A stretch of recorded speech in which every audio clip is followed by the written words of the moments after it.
नमस्कार। तस्वीरें दिखाते हैं आपको और तस्वीरों के साथ बात करते हैं आज इस इनसाइड स्टोरी में कि आखिर ये पूरा विवाद क्या है। देखिए तस्वीरें। दरअसल ये तस्वीर शेयर करी है बिहार कांग्रेस ने अपने सोशल मीडिया अकाउंट पर, जिसमें गद्दारी का जिक्र है और गद्दारी के जिक्र के साथ 11 नेताओं की तस्वीरें हैं जो राहुल गांधी के साथ हैं और जिन्होंने 11 तस्वीरें हैं जिसमें 13 करीब नेता हैं, क्योंकि गुलाम नबी आज़ाद और 2-3 नेता तो एक ही तस्वीर में हैं और इन सब के पार्टी छोड़ने की बात है कि भाई इन लोगों ने कैसे पार्टी छोड़ी। आपको पता ही, ज्योतिरादित्य सिंधिया, गुलाम नबी आज़ाद, मिलिंद देवड़ा, RPN सिंह, अशोक चौहान, लंबी फहरिस्त है, सबके नाम यहाँ पे हैं। खैर, अब ये लिस्ट वायरल हुई तो फिर बात राजस्थान तक भी पहुंची, क्योंकि राजस्थान में भी 2023 के विधानसभा चुनाव हों चाहे 2024 के लोकसभा चुनाव हों, कई नेताओं ने कांग्रेस का साथ छोड़ा। ज्योति मिर्धा, बड़ा नाम, कांग्रेस की सांसद रही हैं।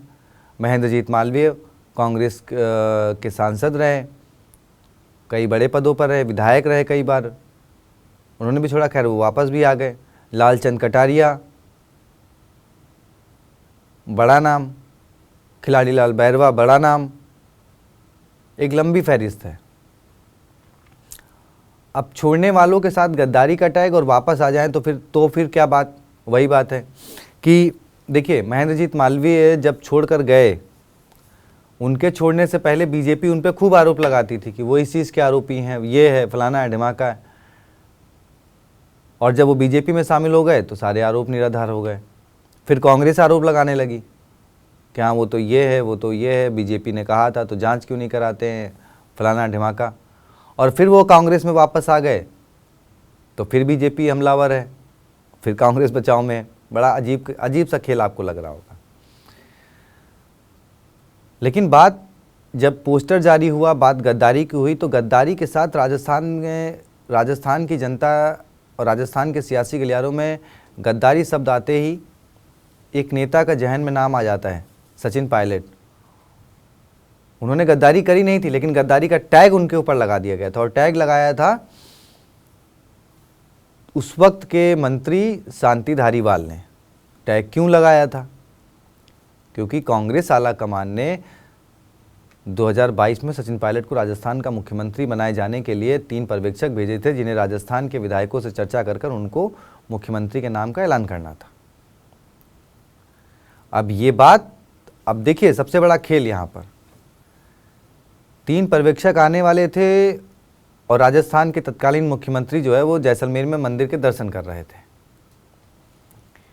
पर्यवेक्षक के आते हैं, शाम को बैठक की बात होती है, बैठक चलती रहती है, पता लगता है शांति धारीवाल के घर पे बैठक होती है। बैठक के बाद 80 से ज़्यादा विधायक जाकर स्पीकर को इस्तीफा दे देते हैं और तब शांति धारीवाल प्रेस कॉन्फ्रेंस करते हैं और कहते हैं कि हाँ, एक गद्दार को CM नहीं बनने देंगे। और गद्दारी का टैग किस बात पर? क्योंकि 2020 में उन्होंने अपनी जनता और कार्यकर्ताओं की मांगों को लेकर पार्टी से बगावत करते हुए मानेसर का रुख कर दिया था। मैंने कल भी क्योंकि ये बात कही थी कि कांग्रेस को किसी नेता को गद्दार कहने से पहले अपने गिरेबान में इसलिए झांकना चाहिए कि कुछ तो मजबूरियां रही होंगी, यूं ही कि कोई बेवफा नहीं होता है, शायरी है ना। जरूरी नहीं कि हाँ जो छोड़ के गया है तो वो सिर्फ किसी पद, लालच, लालसा के लिए ही गया हो। मैंने कहा ना, सचिन पायलट इससे सबसे अच्छा उदाहरण है। 2018 में वो मुख्यमंत्री पद के दावेदार थे। आपने दिल्ली में बैठक बुलाई, 1 हफ्ते तक भागदौड़ चली, फिर आपने युवा वर्सेज अनुभव का नारा देते हुए अशोक गहलोत जी को मुख्यमंत्री बना दिया। और उसके बाद अगले 1.5 साल तक सचिन पायलट मंचों के जरिए, मीटिंगों के जरिए जनता और कार्यकर्ता की बातों को लेकर सरकार के सामने रखते रहे कि भैया जो हमने वसुंधरा सरकार पर 4.5 साल आरोप लगाए हैं उनकी जांच करा लीजिए, जो कार्यकर्ताओं ने हमारे साथ लाठियां खाई हैं उनकी नियुक्ति दे दीजिए। और जब 1.5 साल नहीं सुनवाई हुई तो उन्होंने बगावत का रुख कर दिया, जिसको बाद में आपके ही नेता ने गद्दार कह दिया। ज्योतिरादित्य सिंधिया वो भी प्रबल दावेदार थे मध्य प्रदेश कांग्रेस में कि हाँ, जब अगर कांग्रेस सत्ता में आती है तो वो मुख्यमंत्री बनेंगे। कांग्रेस सत्ता में आ गई, लेकिन आपने क्या किया, वहाँ भी युवा वर्सेज अनुभव की बात करते हुए कमलनाथ जी को बना दिया मुख्यमंत्री, और फिर वो अपनी नाराज़गियों के चलते ज्योतिरादित्य सिंधिया जी ने छोड़ दिया। तो अब ज्योति मिर्धा जब छोड़ के गई कांग्रेस में, राजस्थान की बात करता हूँ, उन्होंने क्या कहा, उन्होंने कई सारे आरोप लगाए तत्कालीन मुख्यमंत्री अशोक गहलोत पर कि वो तो जाट नेताओं की हत्या कर रहे हैं। TV9 की रिपोर्टर ने उनसे बातचीत करी थी।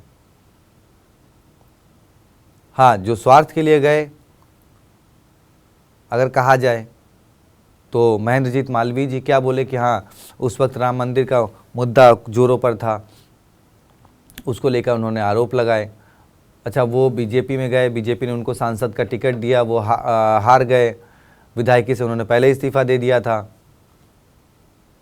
अब उसके बाद वो फिर कांग्रेस में आ गए। तो अब कांग्रेस ये तय करे कि भाई जो जा रहा है वो वाकई में गद्दार है या फिर जो जाके आ रहा है वो गद्दार नहीं है। मतलब फिर आपकी परिभाषा क्यों बदल गई? और एक बार फिर खंगालिए, क्योंकि मैं फिर कह रहा हूँ, क्योंकि राजस्थान में बहुत जल्द एक बार फिर ये गद्दार, नकारा, निकम्मा, काम नहीं करता है, सिर्फ लोगों को लड़वाता है, सूट पहनता है, दिल्ली में उसके अच्छे दोस्त हैं, पत्रकार उसके मित्र हैं, तो वो खुद को मुख्यमंत्री समझता है। आपको ये सब चीज़ें बोल रहा हूँ, आप समझते हैं ये किसके शब्द थे? मैं सिर्फ आपको बता रहा हूँ, याद दिला रहा हूँ। 2028 विधानसभा चुनाव से पहले एक बार फिर राजस्थान में इसी तरीके के शब्द आपको सुनने को मिल सकते हैं। तो गद्दारी का टैग देने से पहले खंगालिए, समस्या कहाँ है? क्योंकि सचिन पायलट 2022 के उस बात को लेके कि भैया उन लोगों पे कार्रवाई होनी चाहिए जिन्होंने पर्यवेक्षकों की मीटिंग अटेंड करने की बजाय अपने घर पे बैठक बुला ली, क्या कार्रवाई हुई उन पे? अब अगर सचिन पायलट आज छोड़ देते उस वक्त, तो क्या आप उन्हें भी गद्दारों की लिस्ट में शामिल कर देते? आपने उनसे जो प्रचार कहे, जहां प्रचार कहे वो प्रचार कर रहे हैं, जो चीज़ कही आपने वो कर रहे हैं। मंथन करने की ज़रूरत है, न केवल राजस्थान कांग्रेस को बल्कि राष्ट्रीय कांग्रेस को भी। और नेताओं पर गद्दार का टैग लगाने से पहले मैंने जिस तरीके से कहा कि खंगालने की ज़रूरत है कि आखिर